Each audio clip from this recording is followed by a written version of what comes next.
next guest tonight is an outspoken Democratic supporter who has spent the last few weeks campaigning for Vice President Al Gore. Here with his take on this big election mess, please welcome Al Franken.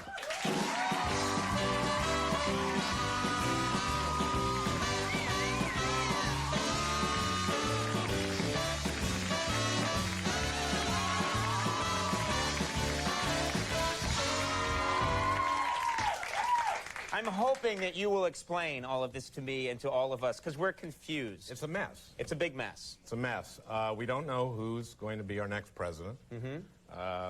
But when it's decided, right, whoever it is, we should all get behind that man. Right. You know, I'm for Gore, but if it's Bush, we should just get behind him, even though, you know, he was a business failure and a drunk till he was 40 and clearly did coke, you know, but the people, you know, the people will have spoken, and, you know, just, you know, I hate him and he's an idiot, but the point is, you get behind him.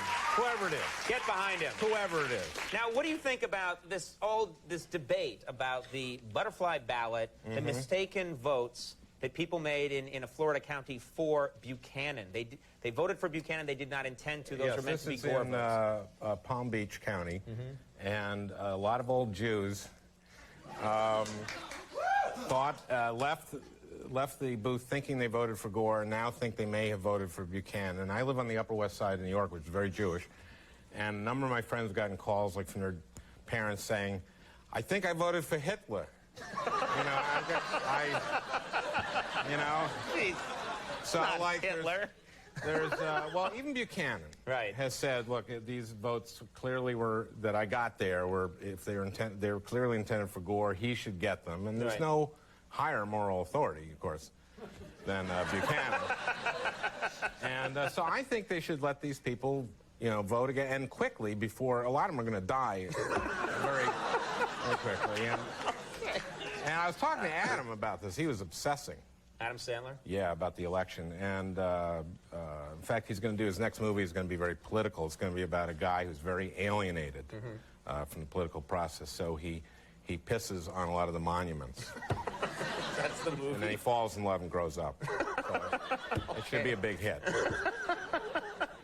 Now, what about Gore? Should Gore press on? People are going to be pressuring Gore. Do the you know, the good thing and just bow out at some point. People might start to pressure him. Should he keep going? Well, you know, they talk about like Kennedy in 1960 or Nixon in 1960, you know, didn't protest what happened in because that was Chicago. very close. Yeah, very different time. For example, in 1960 and 60s, you could have the president could have sex in the White House. So it's a totally different age. So there's really no comparison. Yeah.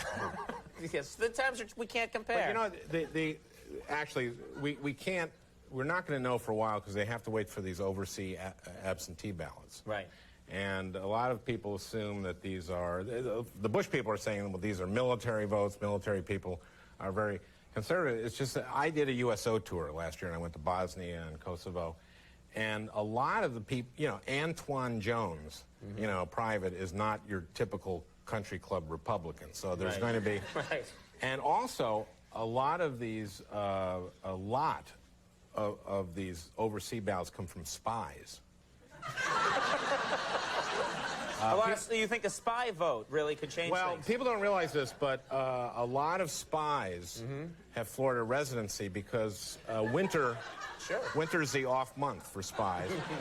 And spies are notorious ticket splitters because they're fiscally conservative, but socially liberal. Like, for example, James Bond, very, very, very pro-choice. It's true. Whoever wins, do you think these people are ready for the job? You know, Bush, Gore, are they ready to assume the mantle of... Okay, let's look at him. Gore, when he was 22, graduated from Harvard, went to Vietnam, even though he was against the war, because he knew someone else from his town would have to go. Bush, his father got him into the Air National Guard, and he didn't go for 17 months. When he was 30, Gore was a congressman. Bush,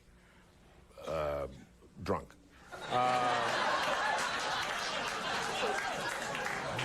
35, Gore was a senator. Bush still drunk. Failure, losing money for his father's friends. Someone put it, here was a guy who couldn't find oil in Texas. But whoever it is, we should get behind him. Do you, before we go, do you think that some pundits were saying that the race was so close, Bush was ahead in the polls just before the election, that it drew so close, some people think that the drunk driving, arrest maybe have affected from 1976 may have affected the election. That might not have even been fair, if you go back that, because evidently, and I've heard this, that the sobriety test, he may not have been drunk, because the sobriety test in Maine at that time was pronounced subliminal. So he may not have been actually drunk at the time. Right.